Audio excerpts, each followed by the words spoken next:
아, 미안. 손이 미끄러졌네. 세상 참 좋아졌다. 김치 냄새 나던 놈이 이런 데도 오고? 좋아요와 구독 눌러주시면 오늘 하루도 행복한 하루가 될 거예요. 국내 최고 IT 대기업 넥스트의 본사 로비는 최종 면접을 앞둔 지원자들로 붐볐습니다. 1층 대기실에는 긴장한 표정의 지원자들이 빼곡히 앉아 있었고, 복도 한쪽에서는 깔끔한 정장 차림의 한 남자가 서류 봉투를 들고 엘리베이터를 향해 걸어가고 있었습니다. 김영식. 그는 오늘 넥스트의 최종 면접을 진행할 면접관 중 한 명이었습니다. 이른 나이에 기술이사 자리에 오른 입지전적 인물. 업계에서는 개천용이라 불리는 사람이었습니다. 영식은 잠시 1층 대기실을 지나쳐 가려다 발걸음을 멈췄습니다. 화장실에 들러야겠다는 생각이 들었던 것입니다. 면접은 20분 후였고 시간은 충분했습니다. 복도를 걷던 영식이 대기실 앞을 지나가는 순간이었습니다. 어? 이게 누구야? 귀에 익은 목소리가 들려왔습니다. 영식의 발걸음이 멈췄습니다. 천천히 고개를 돌리자 10년 전 그 얼굴이 거기 있었습니다. 박태식. 값비싼 명품 정장을 입었지만 어딘가 초라해 보이는 남자. 한때 외제차를 몰며 세상을 다 가진 듯 행세하던 그 남자가 지금은 깊게 패인 눈가와 다급한 표정으로 서 있었습니다. 손에는 최종 면접 대기자 명찰이 달려 있었습니다. 태식은 영식을 한눈에 알아봤습니다.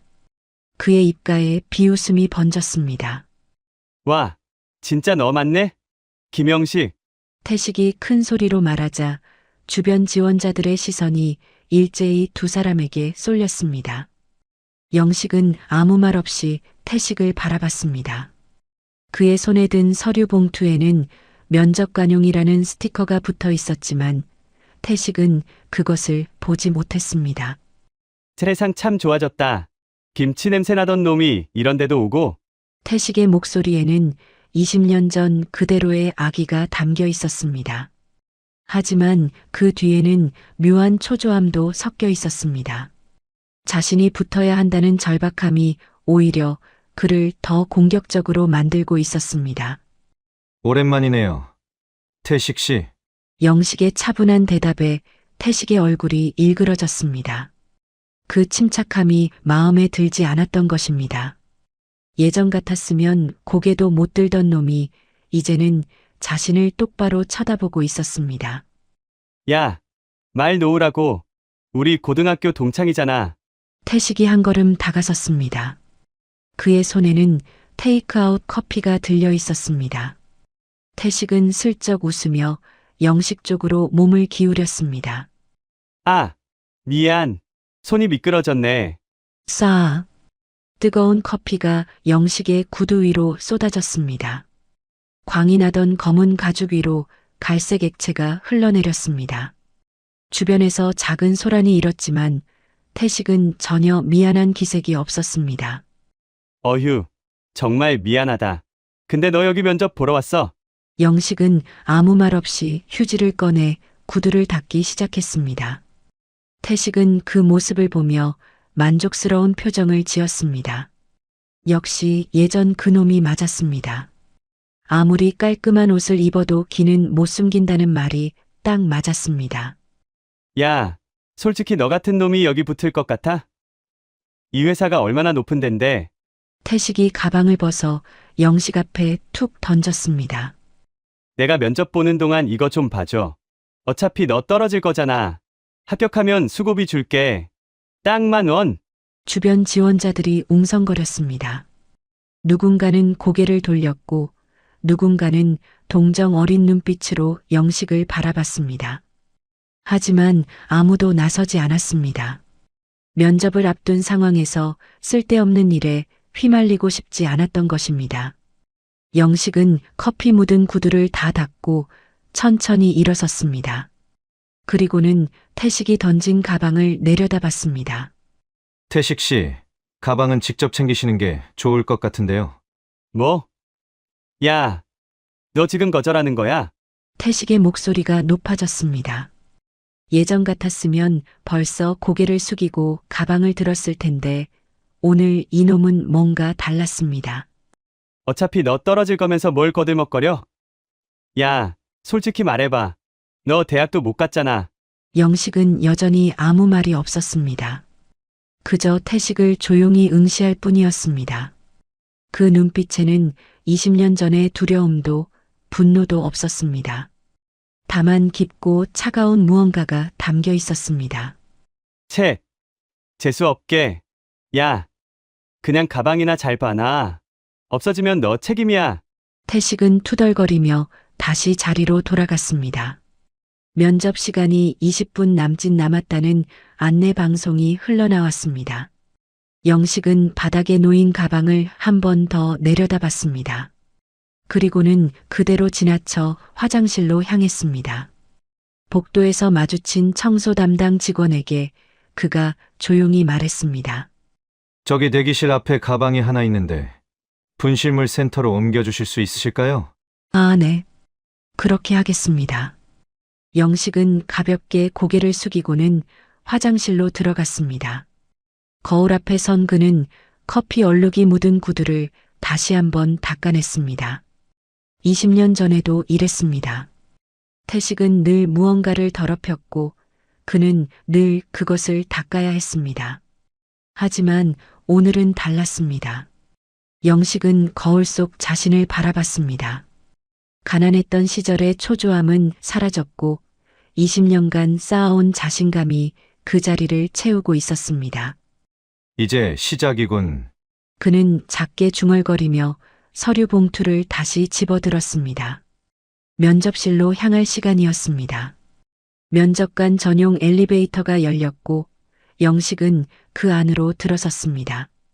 엘리베이터 문이 닫히기 직전 복도 저 멀리 대기실에서 내 가방 어디 갔어? 라고 소리치는 태식의 목소리가 희미하게 들려왔습니다. 영식의 입가에 희미한 미소가 번졌습니다. 15층 면접실 앞에 도착한 영식은 다른 면접관들과 간단히 인사를 나눴습니다. 김 이사님, 오늘 컨디션 좋아 보이시네요. 오늘 지원자들 스펙이 상당하던데요. 긴장되시죠? 아니요, 괜찮습니다. 영식은 차분하게 대답하며 면접실 문을 열었습니다. 넓은 회의실에는 면접관용 긴 테이블이 놓여 있었고 그 맞은편에는 지원자용 의자 한 개가 덩그러니 놓여 있었습니다. 영식은 테이블 중앙의 자리에 앉았습니다. 기술이사로서 그리고 오늘 면접의 주 면접관으로서 그가 앉아야 할 자리였습니다. 서류를 펼쳐놓고 지원자 명단을 확인하던 그의 손이 한 이름 위에서 멈췄습니다. 응시번호 52번. 박태식. 영식은 그 이름을 한참 동안 바라봤습니다. 20년입니다. 20년을 기다렸습니다. 이 순간을 20년 전 한 인문계 고등학교 점심시간이면 학생들은 저마다 도시락을 꺼내 먹거나 매점으로 향했습니다. 그 중에서도 3학년 5반 맨 뒷자리에 앉은 김영식은 조용히 자리에 앉아 낡은 도시락 가방을 꺼냈습니다. 야, 영식아. 오늘도 그거 먹어? 옆자리 친구가 안쓰러운 눈빛으로 물었습니다. 영식은 괜찮다는 듯 웃으며 도시락 뚜껑을 열었습니다. 하얀 밥 위에 김치 몇 조각. 그게 전부였습니다. 응, 엄마가 아침 일찍 나가셔서 간단하게 싸주셨어. 영식은 태연하게 대답했지만 그의 손은 미세하게 떨리고 있었습니다. 사실 그의 어머니는 새벽 4시부터 식당에서 설거지 일을 하고 있었습니다. 아버지가 친구의 보증을 잘못 써는 바람에 집이 완전히 기울어 버렸고 채권자들이 집에 찾아오는 날이면 영식은 학교가 끝나도 집에 갈 수 없었습니다. 영식아, 이거라도 먹어. 친구가 자기 도시락에서 계란말이 한 조각을 건넸습니다. 영식은 고개를 저었습니다. 괜찮아. 나 이거 좋아해. 김치 맛있어. 그때였습니다. 오, 저거 봐라. 김치 도시락 왕자님 등장. 교실 앞쪽에서 박태식의 목소리가 울려 퍼졌습니다. 태식은 아버지가 작은 건설사를 운영하는 집 아들이었습니다. 매일 용돈을 몇만 원씩 받아 쓰는 그에게 밥과 김치만 먹는 영식은 좋은 놀림감이었습니다. 야, 성적은 1등인데 밥은 꼴등이네. 공부만 잘하면 뭐해. 먹고 사는 게 중요하지. 태식이 친구들을 데리고 영식의 자리로 다가왔습니다. 영식은 도시락을 덮으려 했지만 태식이 그보다 빨랐습니다.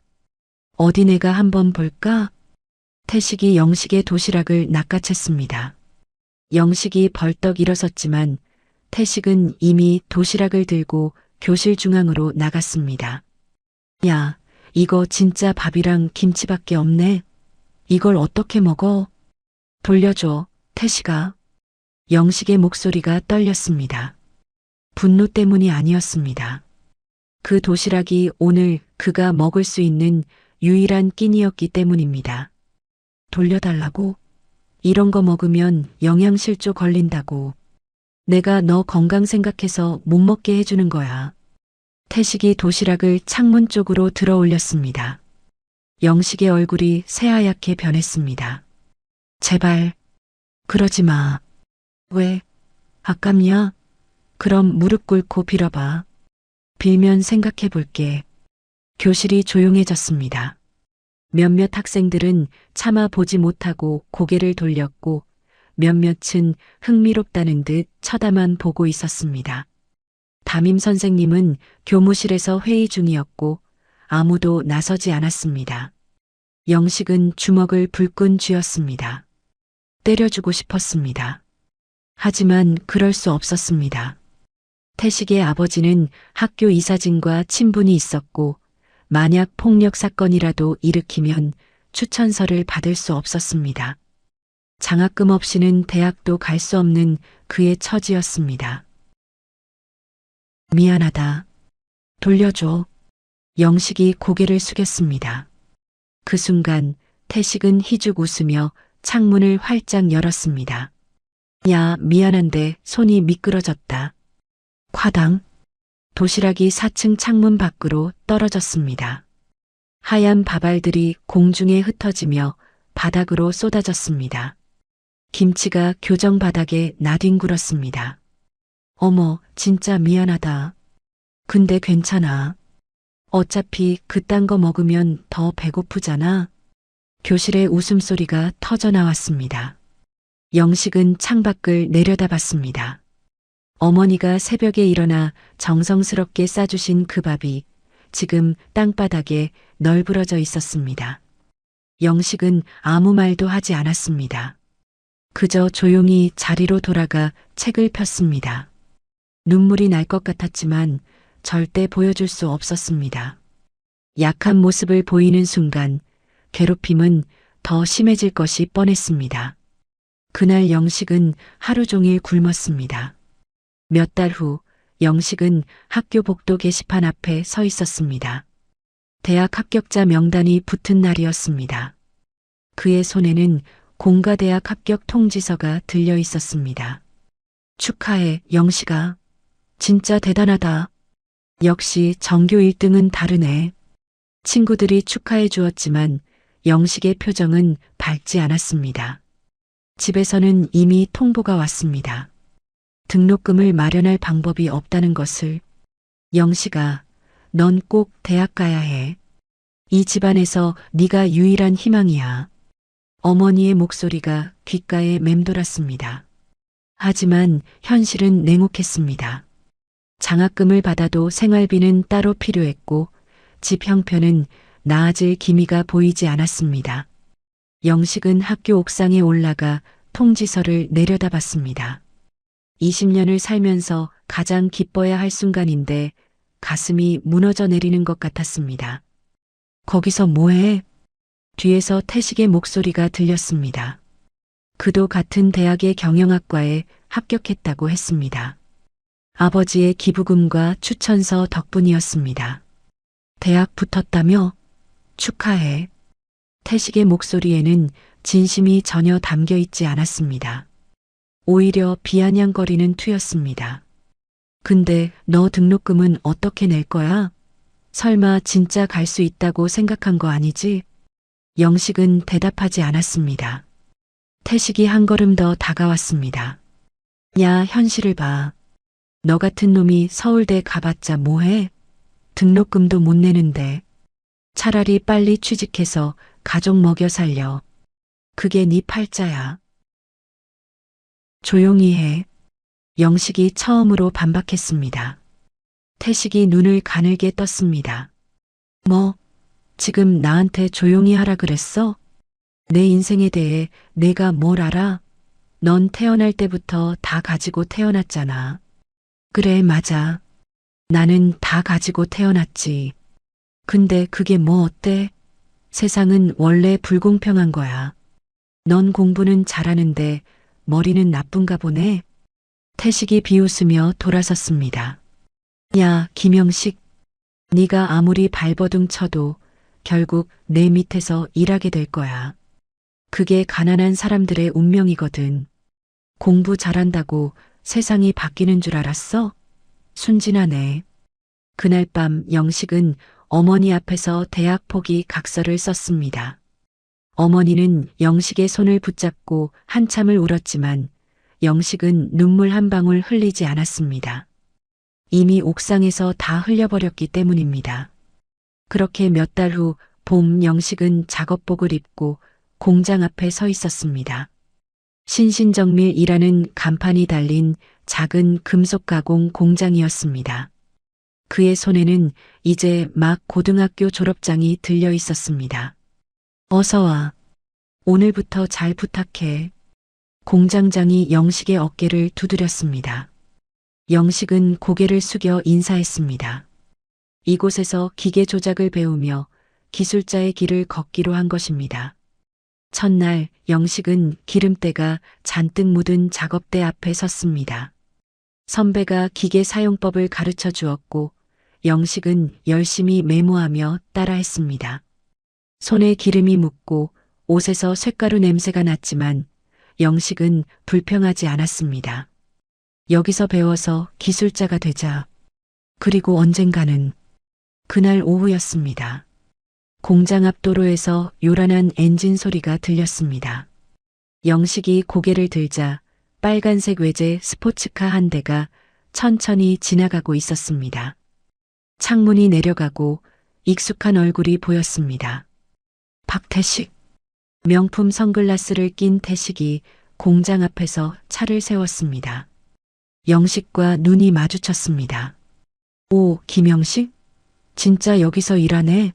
하하. 태식이 차에서 내렸습니다. 그의 옷차림은 명품으로 도배되어 있었습니다. 야, 나 다음 주에 서울대 입학하거든. 신입생 환영회도 하고. 너도 같이 갈 뻔했는데 아쉽다, 아쉬워. 영식은 아무 대답도 하지 않았습니다. 그저 작업복 차림으로 서 있을 뿐이었습니다. 공부해봤자 소용없더라. 결국 공장에서 기름칠이나 하고 있잖아. 내가 뭘 했어? 네 팔자는 원래 그런 거라고. 태식이 영식에게 한 걸음 더 다가왔습니다. 그리고는 쩝하고 땅에 침을 뱉었습니다. 영식의 작업화 바로 옆이었습니다. 야, 김영식. 좋은 말로 할 때 인정해. 넌 평생 내 밑에서 일할 팔자야. 공부 잘하는 거지보다 돈 많은 멍청이가 세상에서 이기는 거야. 이게 현실이거든. 태식은 비웃으며 차에 올라탔습니다. 엔진 소리가 요란하게 울려 퍼지며 차가 사라졌습니다. 영식은 그 자리에 한참을 서 있었습니다. 주먹을 불끈 쥐었습니다. 손톱이 손바닥을 파고들어 피가 날 지경이었습니다.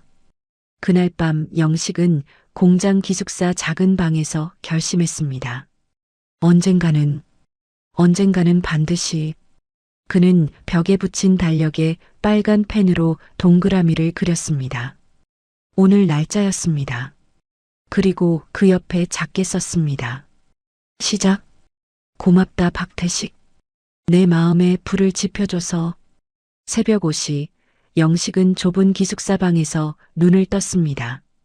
창밖은 아직 어두웠지만 그는 이미 책상 앞에 앉아 있었습니다. 낡은 공업수학 책을 펼치고 형광등 불빛 아래에서 문제를 풀기 시작했습니다. 오전 7시, 공장 작업이 시작되었습니다. 영식은 선배들보다 30분 일찍 출근해 기계를 점검했습니다.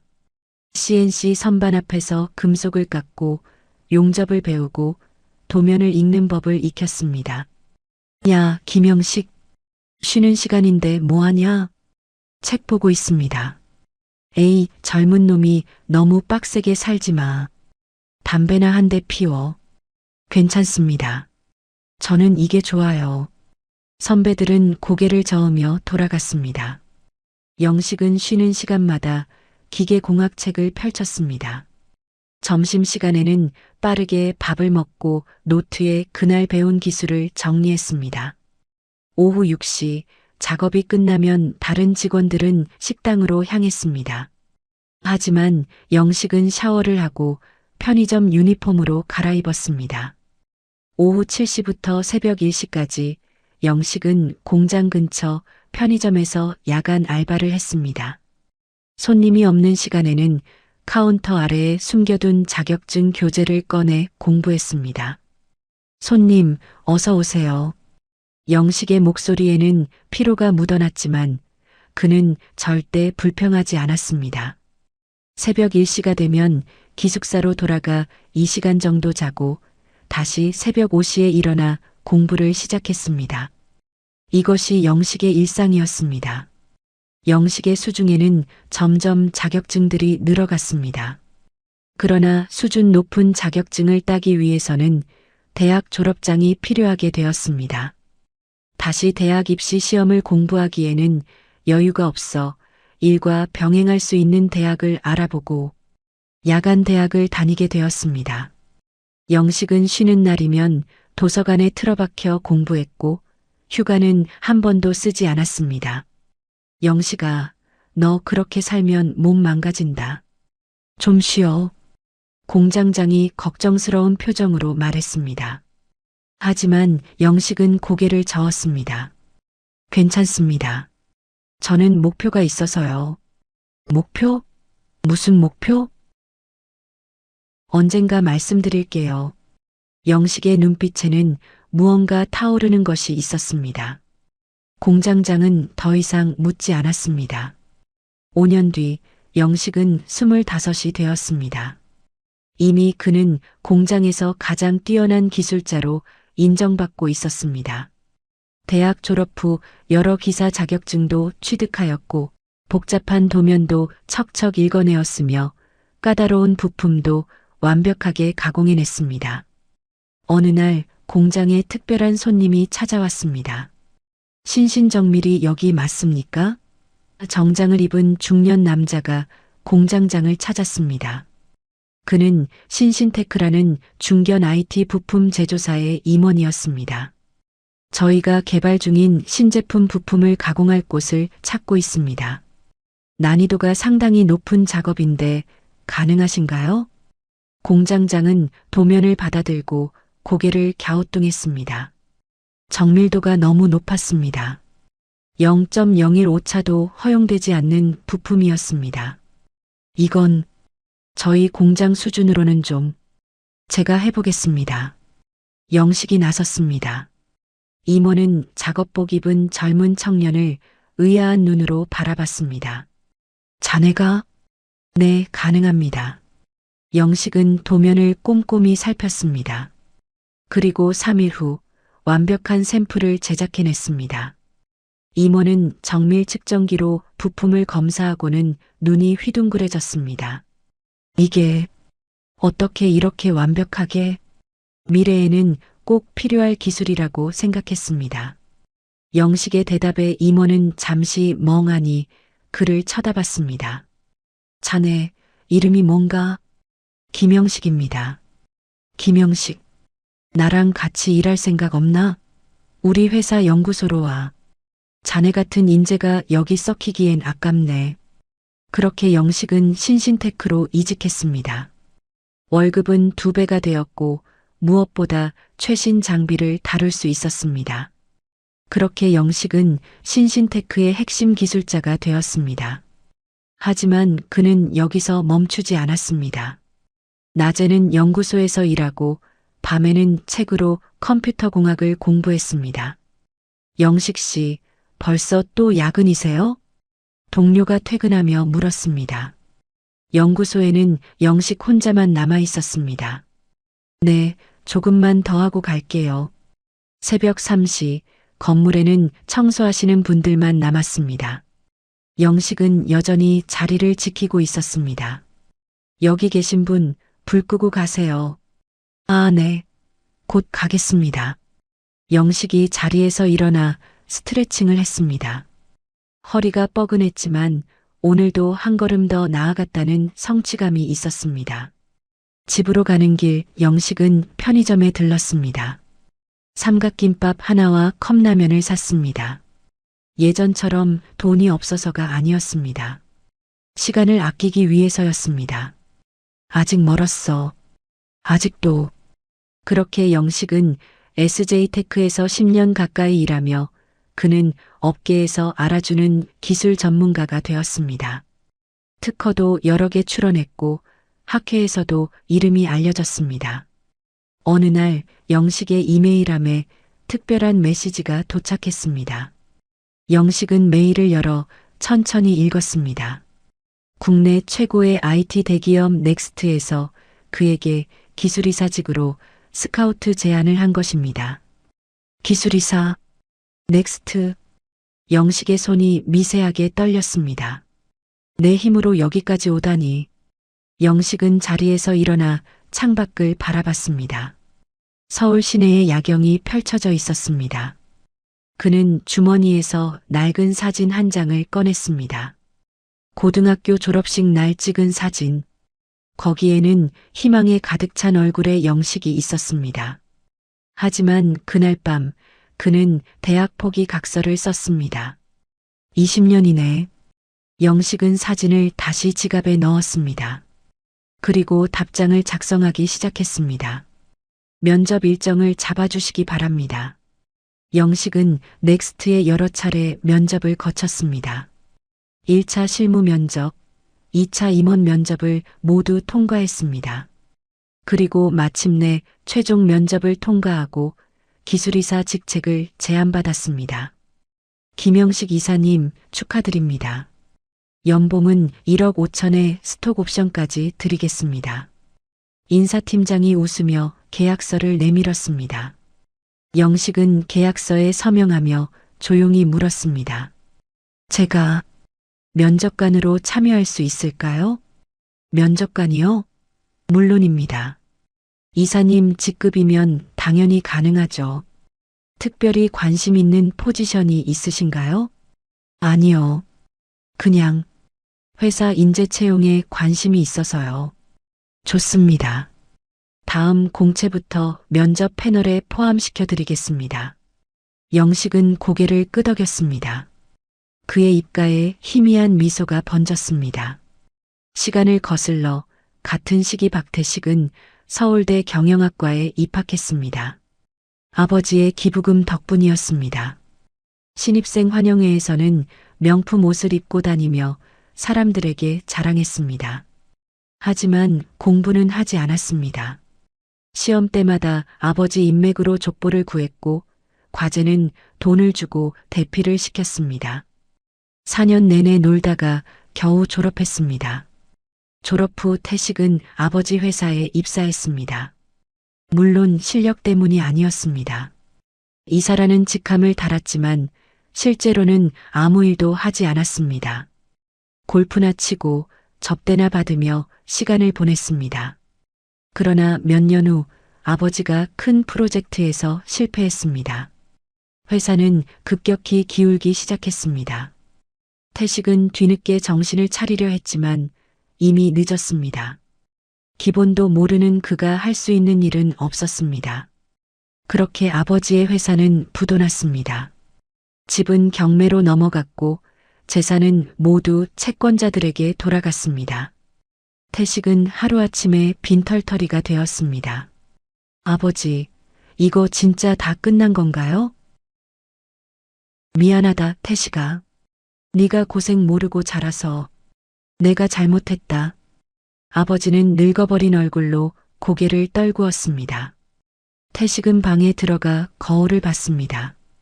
중년의 나이에 그에게는 아무런 스펙도 경력도 없었습니다. 명문대 졸업장, 낮은 학점으로는 의미가 없었습니다. 경력? 아버지 회사에서 놀다 먹은 시간은 인정받지 못했습니다. 인맥? 돈이 떨어지자 친구들은 모두 연락을 끊었습니다. 태식은 이력서를 쓰기 시작했습니다. 하지만 쓸 게 없었습니다. 그는 결국 경력을 과장하고 없는 프로젝트 참여 경험을 지어냈습니다. 태식은 수십 곳의 회사에 지원했습니다. 하지만 번번이 떨어졌습니다. 면접장에서 기술적인 질문을 받으면 아무것도 대답하지 못했습니다. 지원자께서는 이 프로젝트를 주도하셨다고 하셨는데 구체적으로 어떤 역할을 하셨나요? 그게 팀원들을 관리하고 기술적인 의사결정은 누가 했나요?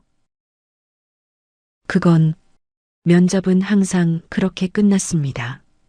태식은 마지막 희망을 걸고 넥스트 공채에 지원했습니다. 이번에도 이력서에는 거짓이 가득했습니다. 하지만 이번만큼은 붙어야 했습니다. 집에는 아버지가 진 빚 독촉장이 쌓여 있었고 어머니는 우울증으로 병원을 다니고 있었습니다. 태식 자신도 신용불량 직전이었습니다. 제발, 이번만은. 태식은 거울을 보며 중얼거렸습니다. 한때는 세상을 다 가진 듯 살았던 그가 지금은 한 번의 면접에 모든 것을 걸고 있었습니다. 최종 면접 통보를 받은 날 태식은 기뻐서 소리를 질렀습니다. 붙었다. 최종까지 왔어. 이제 면접만 통과하면 됐습니다. 그는 인터넷에서 면접 예상 질문을 외웠습니다. 하지만 기술적인 내용은 여전히 이해하지 못했습니다. 그냥 어떻게든 얼버무리면 되겠지. 면접관들도 사람인데 뭐. 태식은 거울 앞에서 밝은 표정을 연습했습니다. 20년 동안 살아온 방식 그대로였습니다. 속이고 포장하고 남을 깎아내리며 올라가는 것. 운명의 그날, 넥스트 본사 로비에는 긴장감이 감돌았습니다. 최종 면접 대기자들은 각자의 자리에서 서류를 펼치거나 스마트폰으로 예상 질문을 확인하고 있었습니다. 박태식은 응시번호 52번 자리에 앉아 있었습니다. 그의 손은 미세하게 떨리고 있었고 이마에는 식은땀이 맺혀 있었습니다. 제발, 이번만은 붙어야 돼. 그는 호주머니에서 진정제를 꺼내 물과 함께 삼켰습니다. 요즘 그는 잠을 제대로 자지 못했습니다. 빚독촉 전화와 악몽 때문이었습니다. 태식은 화장실을 다녀오려고 자리에서 일어섰습니다. 복도를 걷다가 멀리서 누군가 걸어오는 것을 봤습니다. 깔끔한 네이비 정장에 서류 봉투를 든 남자. 태식은 처음에는 그냥 지나칠 뻔했습니다. 하지만 그 남자의 얼굴이 묘하게 익숙했습니다. 가까이 다가오자 태식의 눈이 커졌습니다. 이게 누구야? 김영식.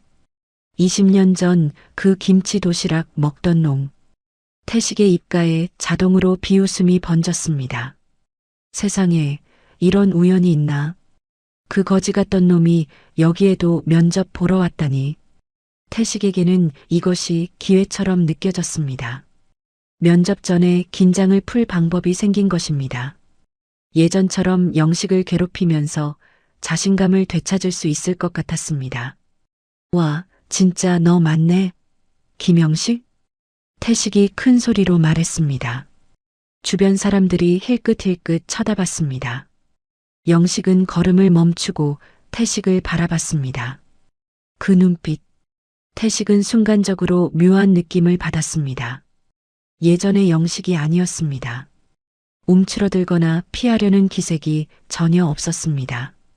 오히려 차갑고 담담한 눈빛으로 자신을 관찰하고 있었습니다. 하지만 태식은 그 느낌을 무시했습니다. 이미 입이 움직이고 있었으니까요. 세상 참 좋아졌다. 김치 냄새 나던 놈이 이런 데도 오고.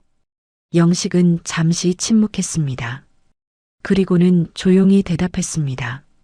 오랜만이네요, 태식 씨. 존댓말. 그것도 부드러운 톤의 존댓말이었습니다. 태식은 더욱 기가 살았습니다. 역시 한번 밑바닥은 영원한 밑바닥인가 봅니다. 야, 말 놓으라고. 우리 고등학교 동창이잖아. 태식이 한 걸음 다가섰습니다. 그의 손에는 방금 자판기에서 뽑은 캔커피가 들려 있었습니다. 그는 슬쩍 웃으며 영식 쪽으로 몸을 기울였습니다. 아, 미안. 손이 미끄러졌네. 싸. 차가운 캔커피가 영식의 구두 위로 쏟아졌습니다. 갈색 액체가 광이 나던 검은 가죽을 적셨습니다. 주변에서 작은 탄성이 터져 나왔습니다. 하지만 영식은 표정 하나 변하지 않았습니다. 그저 구두를 내려다볼 뿐이었습니다. 어휴, 정말 미안하다. 근데 너 여기 면접 보러 왔어? 태식의 목소리에는 아기가 가득했습니다. 영식은 여전히 아무 말이 없었습니다. 주머니에서 손수건을 꺼내 천천히 구두를 닦기 시작했습니다. 야, 솔직히 너 같은 놈이 여기 붙을 것 같아? 이 회사가 얼마나 높은 덴데.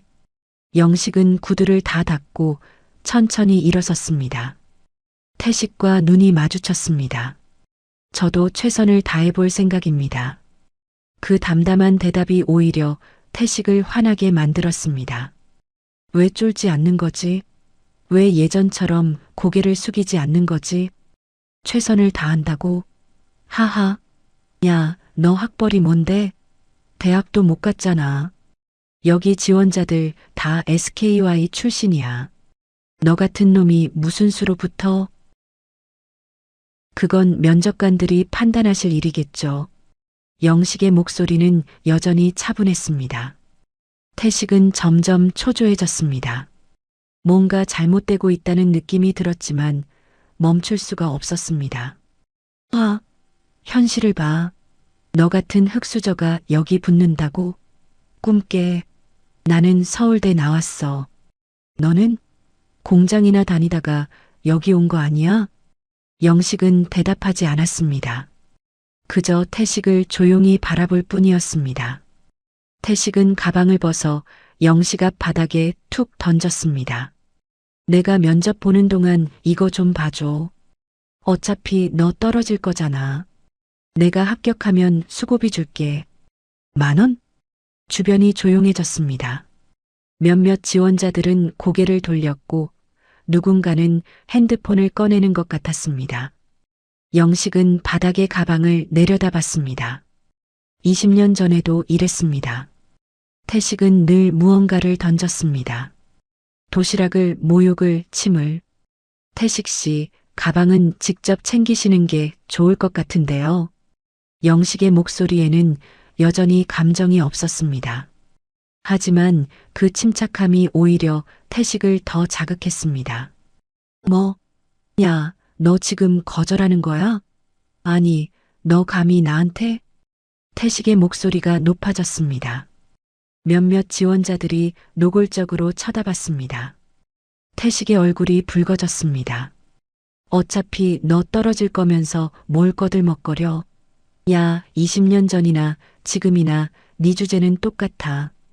밑바닥. 영식은 여전히 아무 말이 없었습니다. 그저 시계를 한번 확인했습니다. 면접 시작까지 15분 남았습니다. 재수없게. 야, 그냥 가방이나 잘 봐놔. 없어지면 너 책임이야. 알았지? 태식은 투덜거리며 다시 대기실로 돌아갔습니다. 자리에 앉자마자 물을 벌컥벌컥 마셨습니다. 심장이 이상하게 빨리 뛰고 있었습니다. 왜 저놈이 저렇게 침착해? 뭔가 이상한데. 하지만 태식은 그 생각을 떨쳐냈습니다. 그냥 허세일 거라고, 어차피 떨어질 놈이라고 자신을 안심시켰습니다. 영식은 복도를 천천히 걸었습니다. 그의 얼굴에는 여전히 표정이 없었습니다. 화장실 앞에서 청소 담당 직원과 마주쳤습니다. 저기 대기실 앞에 가방이 하나 버려져 있는데요. 아, 네. 제가 처리하겠습니다. 분실물 센터로 보내주시면 감사하겠습니다. 영식은 가볍게 고개를 숙이고 화장실로 들어갔습니다. 세면대 앞 거울에 비친 자신의 모습을 봤습니다. 구두에 묻은 커피 얼룩을 물티슈로 다시 한번 깨끗이 닦아냈습니다. 20년 전에도 이랬습니다. 밥을 쏟아냈을 때, 침을 뱉었을 때, 도시락을 창밖으로 던졌을 때, 영식은 늘 조용히 닦아냈습니다. 참았습니다. 견뎠습니다. 하지만 오늘은 달랐습니다. 영식은 거울 속 자신을 바라봤습니다. 40대 초반의 얼굴, 20년의 시간이 새겨진 얼굴, 그 세월 동안 그가 흘린 땀과 눈물, 그리고 참았던 분노가 모두 그 눈빛 속에 담겨 있었습니다. 이제 시작이야. 영식은 작게 중얼거리며 서류 봉투를 다시 집어들었습니다. 면접실로 향할 시간이었습니다. 면접관 전용 엘리베이터가 열렸고 영식은 그 안으로 들어섰습니다. 엘리베이터 문이 닫히기 직전 복도 저편 대기실에서 누군가 소리치는 소리가 들렸습니다. 내 가방 어디 갔어? 여기 분명히 뒀는데. 박태식의 목소리였습니다. 영식의 입가에 희미한 미소가 번졌습니다. 15층 엘리베이터 문이 열렸습니다. 영식은 복도를 걸어 면접실 앞에 도착했습니다. 다른 면접관들이 이미 와 있었습니다. 김 이사님, 오늘도 잘 부탁드립니다. 네, 오늘 지원자들 프로필 확인하셨죠? 네, 다 봤습니다. 영식은 차분하게 대답하며 면접실 문을 열었습니다. 넓은 회의실에는 디귿자형 테이블이 놓여 있었고 그 맞은편에는 지원자용 의자 한 개가 덩그러니 놓여 있었습니다. 영식은 테이블 중앙 주 면접관 자리에 앉았습니다. 서류를 펼쳐놓고 지원자 명단을 확인했습니다. 응시번호 47번부터 시작해서 48번, 49번, 50번, 51번, 그리고 응시번호 52번, 박태식, 서울대학교 경영학과 졸업, 이전 직장 신신건설 가족회사, 영식의 손가락이 그 이름 위에서 멈췄습니다. 20년입니다. 20년을 기다렸습니다. 그는 서류를 더 자세히 읽어 내려갔습니다. 경력란에는 화려한 내용들이 적혀 있었습니다. 하지만 영식의 눈에는 그 모든 것이 거짓으로 보였습니다. SJ테크 신제품 개발 프로젝트 주도. 영식은 그 문장을 보고 미소 지었습니다. 그 프로젝트는 바로 영식 자신이 주도했던 것이었습니다. 태식은 아마 어디선가 이 정보를 주워 듣고 자기 이력서에 적어 넣었을 것입니다. 김 이사님, 준비되셨습니까? 인사팀 담당자가 문을 열며 물었습니다. 네, 시작하시죠. 영식은 서류를 덮고 의자에 등을 기댔습니다. 그의 얼굴은 평온했습니다. 하지만 그 눈빛 깊은 곳에는 20년간 쌓인 무언가가 끓어오르고 있었습니다. 1층 대기실에서는 긴장된 분위기가 흘렀습니다. 응시번호 47번부터 53번까지 15층 면접실로 이동해 주시기 바랍니다. 안내방송이 울려 퍼졌습니다. 태식은 자리에서 벌떡 일어났습니다. 가방은 이미 포기했습니다. 중요한 건 면접이었으니까요. 괜찮아, 괜찮아. 면접만 잘 보면 돼. 태식은 속으로 되뇌며 엘리베이터에 올랐습니다. 같은 조의 다른 지원자들도 함께 탔습니다. 모두 긴장한 표정이었습니다. 15층에 도착하자 안내 직원이 나와 있었습니다. 한 분씩 호명하겠습니다. 47번 지원자님부터 들어가시겠습니다. 지원자들은 복도 의자에 앉아 기다렸습니다. 태식은 52번이었으니 6번째 차례였습니다. 시간이 흘렀습니다. 47번이 들어갔다 나왔습니다. 얼굴이 창백했습니다. 48번이 들어갔다 나왔습니다. 땀을 뻘뻘 흘리고 있었습니다. 49번이 들어갔다 나왔습니다. 고개를 떨구고 있었습니다. 태식은 점점 더 긴장되기 시작했습니다. 뭔가 이상했습니다. 모두들 표정이 너무 안 좋았습니다. 50번, 51번. 드디어 태식의 차례였습니다. 52번 지원자님 들어가시겠습니다.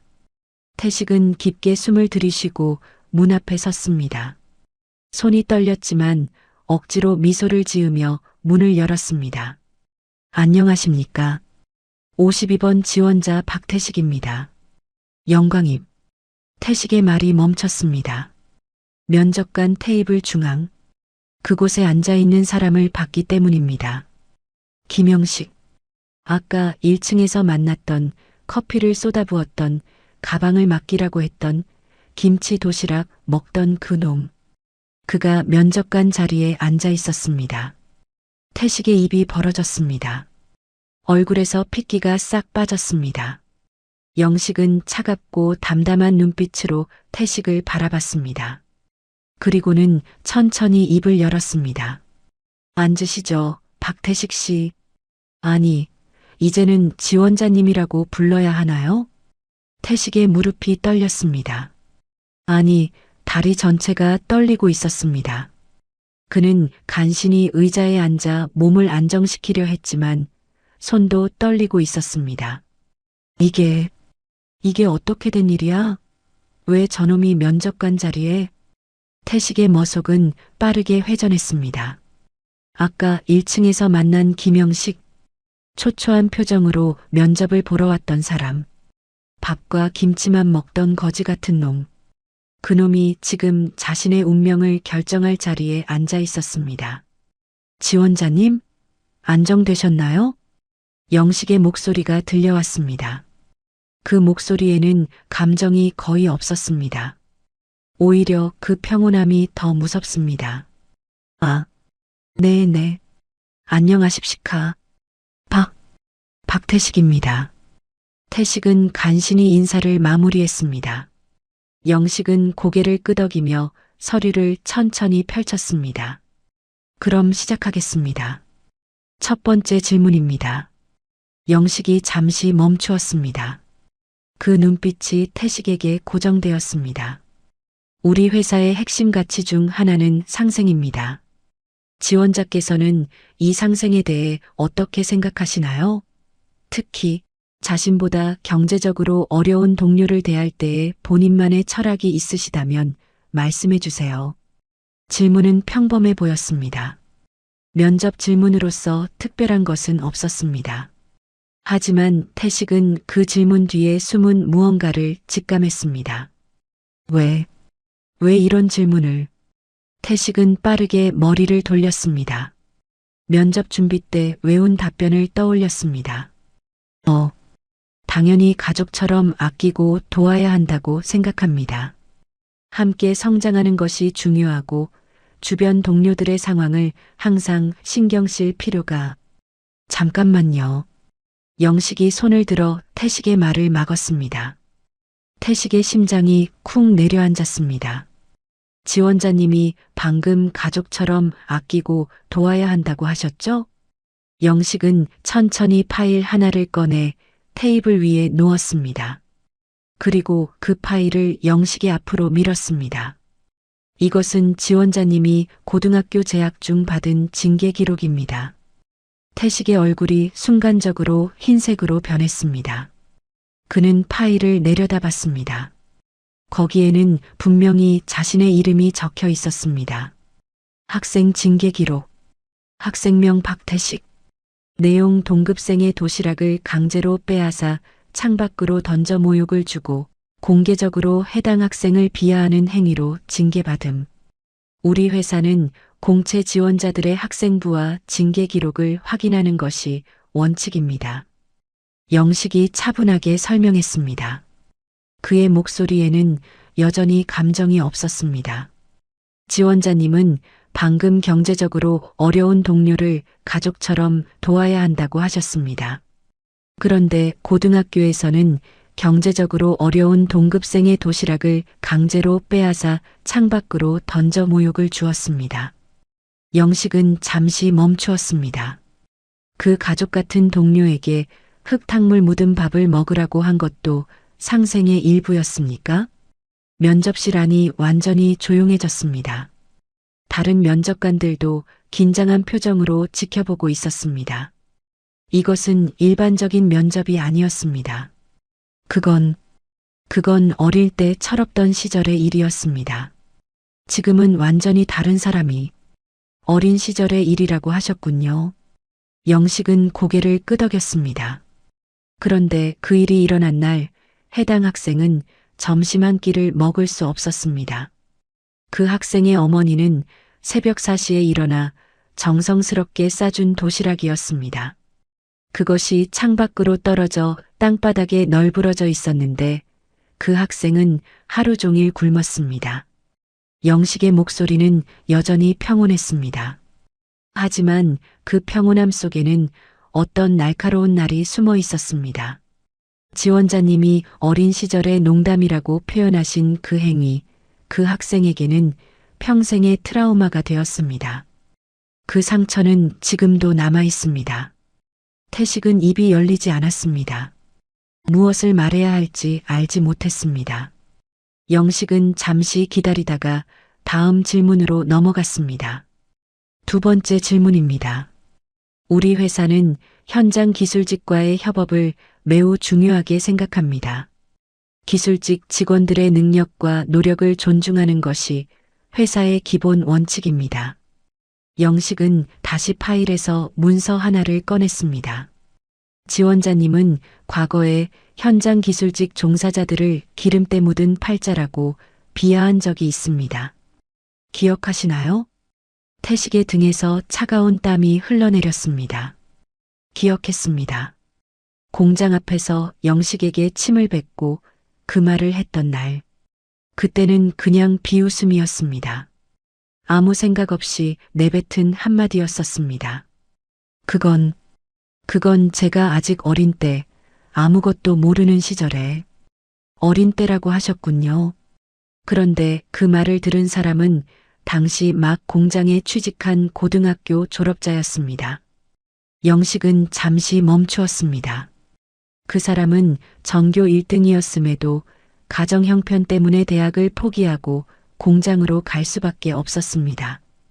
그리고 지원자님은 그 사람에게 침을 뱉었습니다. 영식의 눈이 태식에게 고정되었습니다. 현장 기술직을 기름때 묻은 팔자로 비하하는 사람이 우리 회사의 현장 기술직과 협업할 수 있다고 생각하시나요?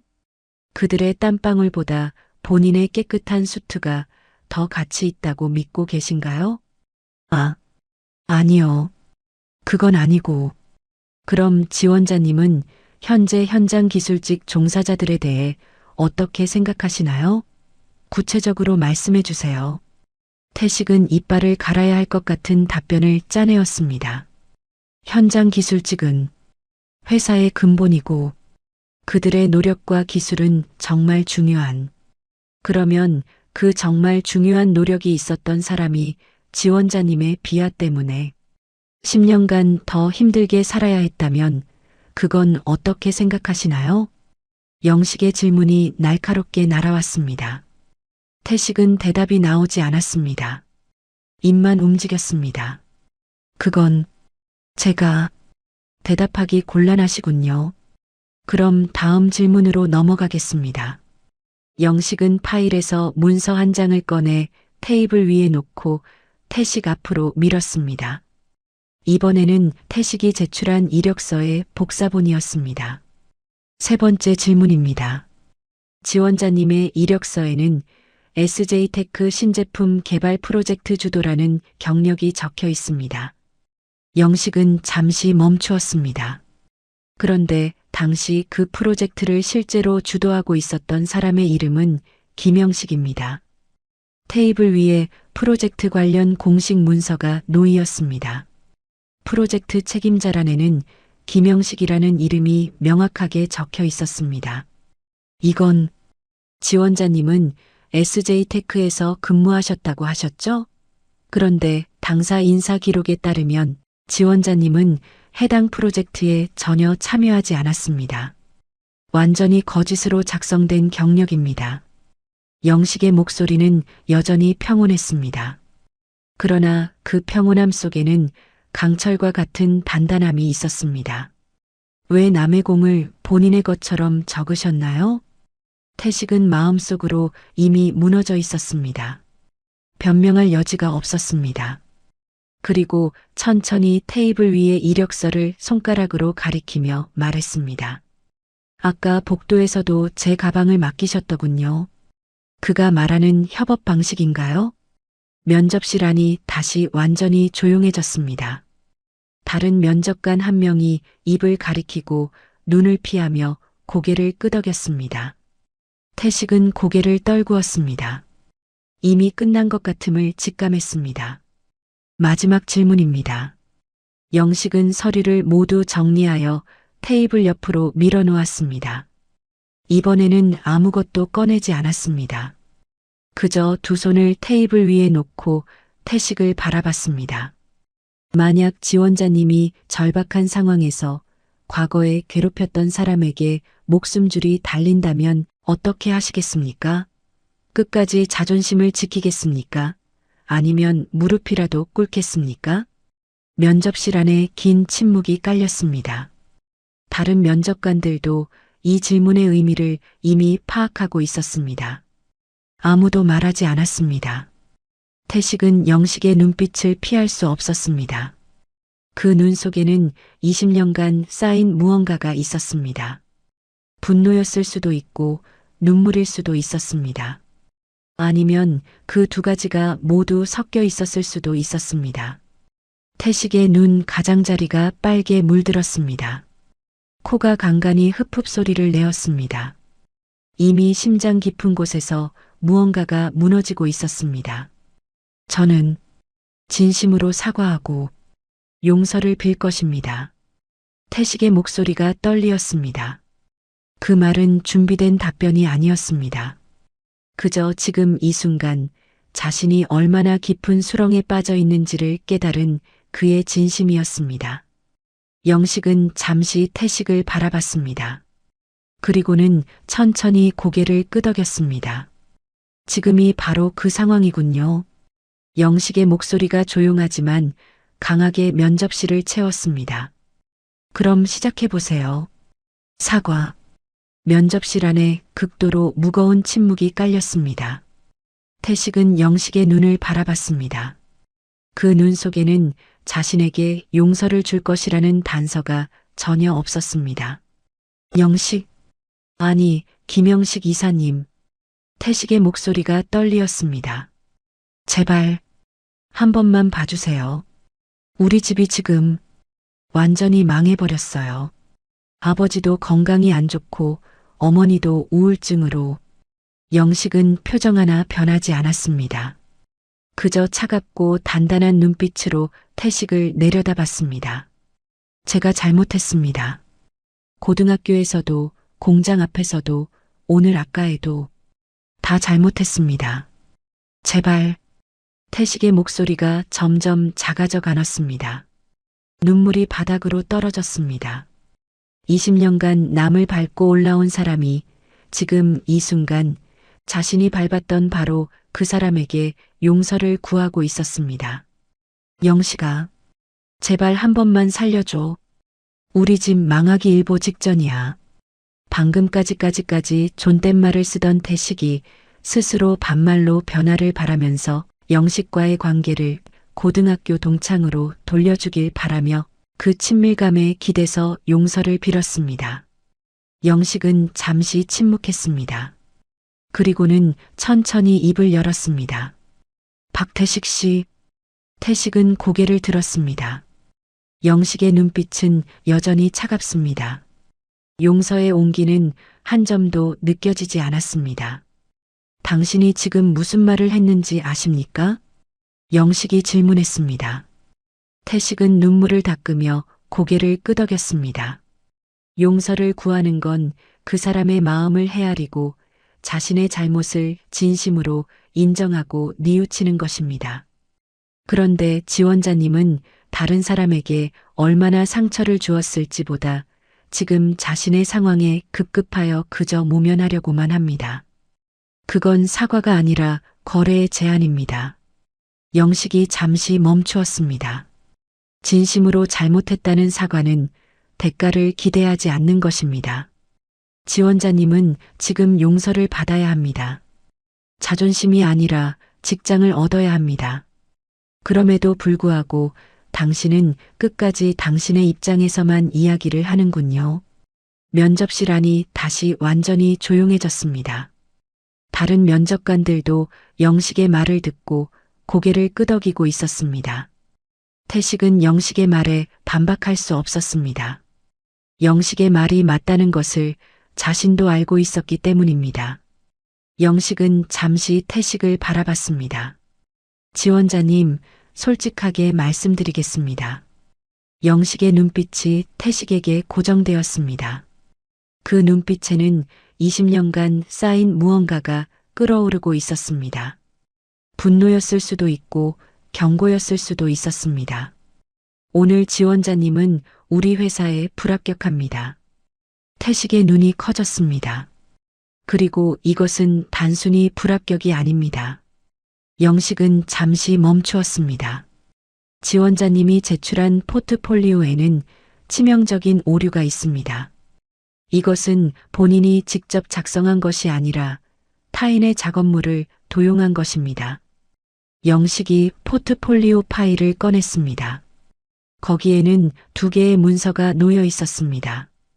하나는 태식이 제출한 포트폴리오이고 다른 하나는 다른 사람의 작업물입니다. 이 2 문서는 거의 동일합니다. 단어 배치와 도면, 번호만 약간 바꾸었습니다. 이건 명백한 경력 위조와 작업물 도용입니다. 영식은 잠시 멈추었습니다. 이 내용은 오늘 중으로 업계 내 블랙리스트에 등록될 것입니다. 지원자님은 오늘 이후로 이 업계 어디에도 발을 붙이지 못하게 될 것입니다. 태식은 영식의 말을 듣고는 마치 눈앞의 땅이 함께 무너지는 것 같은 느낌을 받았습니다. 이것은 단순히 면접 불합격이 아니었습니다. 이것은 자신의 인생 전체가 끝난다는 의미였습니다. 아니요. 그건 지원자님이 변명할 수 있는 여지는 없습니다. 영식의 목소리가 단호하게 면접실을 채웠습니다. 여기서는 어떤 변명도 어떤 거짓도 통하지 않는다는 것을 태식은 이미 깨달았습니다. 태식 씨, 영식의 목소리는 평온했습니다. 하지만 그 평온함 속에는 강철과 같은 단단함이 있었습니다. 20년 전 내가 대학 포기 각서를 쓰는 날 밤, 저는 이 아버지 앞에서 눈물을 흘려야 했습니다. 그리고 그날 밤 내가 옥상에서 혼자 있었을 때 태식 씨가 와서 뭐라고 했더라요? 영식은 잠시 멈추었습니다. 거지는 거지답게 살라고 했지요. 내가 눈물을 흘리며 내 인생이 끝난다고 느끼는 그 순간에 태식 씨는 그 말을 했습니다. 영식의 눈이 태식에게 고정되었습니다. 이제 태식 씨가 그 말을 돌려받을 차례입니다. 면접실 안이 완전히 조용해졌습니다. 다른 면접관들도 고개를 끄덕이며 영식의 말에 동조하고 있었습니다. 태식은 입이 열리지 않았습니다. 그리고 한 가지 더 말씀드리겠습니다. 영식은 잠시 멈추었습니다. 아무리 좋은 대학교를 나오면 뭐해요? 태식 씨의 경력이 모두 사실이었어도 우리 회사는 태식 씨를 뽑지 않았을 것입니다. 영식의 목소리가 차갑게 면접실을 채웠습니다. 실력 있는 사람이 수두룩 빽빽합니다. 태식 씨를 굳이 왜 뽑아야 할까요? 돈으로도 살 수 없는 것이 있습니다. 사람 됨됨이가 우선이요. 영식은 잠시 멈추었습니다. 그리고는 천천히 등을 기대며 의자에 앉았습니다. 오늘 면접은 여기로 끝냅니다. 박태식 씨, 불합격입니다. 아니요. 태식이 소리를 질렀습니다. 그는 의자에서 일어나 영식 앞으로 다가섰습니다. 제게 다시 발언할 기회를 주세요. 변명할 내용이 있으신가요? 영식이 차갑게 물었습니다. 태식은 입이 열리지 않았습니다. 경력 위조, 작업물 도용, 타인에게 사고의 책임을 전가한 사건. 이 중에서 사실이 아닌 것이 있습니까? 영식이 다시 물었습니다. 태식은 고개를 저었습니다. 모두 사실이었습니다. 그럼 변명할 내용은 없군요. 영식은 잠시 멈추었습니다. 그리고는 천천히 일어섰습니다. 그리고 내가 당신보다 스펙이 훨씬 좋은데 왜 떨어뜨리냐며 소리를 질렀습니다. 이때 영식이 마지막으로 한마디를 남겼습니다. 당신이 밟고 올라온 그 수많은 계단이 누군가의 눈물이었다면 그건 실력이 아니라 폭력입니다. 당신은 우리 회사에 어울리지 않습니다. 면접실 문이 열리었습니다. 태식은 보안 요원 2명에게 부축되며 끌려나갔습니다. 복도에 서 있던 다른 지원자들이 놓친 눈을 바라봤습니다. 태식의 절규가 엘리베이터가 닫히기 직전까지 들리었습니다. 영식아, 제발, 한 번만. 엘리베이터 문이 닫히고 소리가 사라졌습니다. 면접실 안은 완전히 조용해졌습니다. 다른 면접관들은 서로를 바라보며 깊은 숨을 내쉬었습니다. 김 이사님, 오늘 일이 혹시... 한 면접관이 조심스럽게 물었습니다. 영식은 잠시 멈추었습니다. 그리고는 평소와 다르게 아주 짧게 고개를 끄덕였습니다. 개인적인 일이 있었습니다. 하지만 오늘 내린 모든 판단은 사실에 기반한 것입니다. 경력 위조, 작업물 도용, 타인에게 사고 책임을 전가한 사건.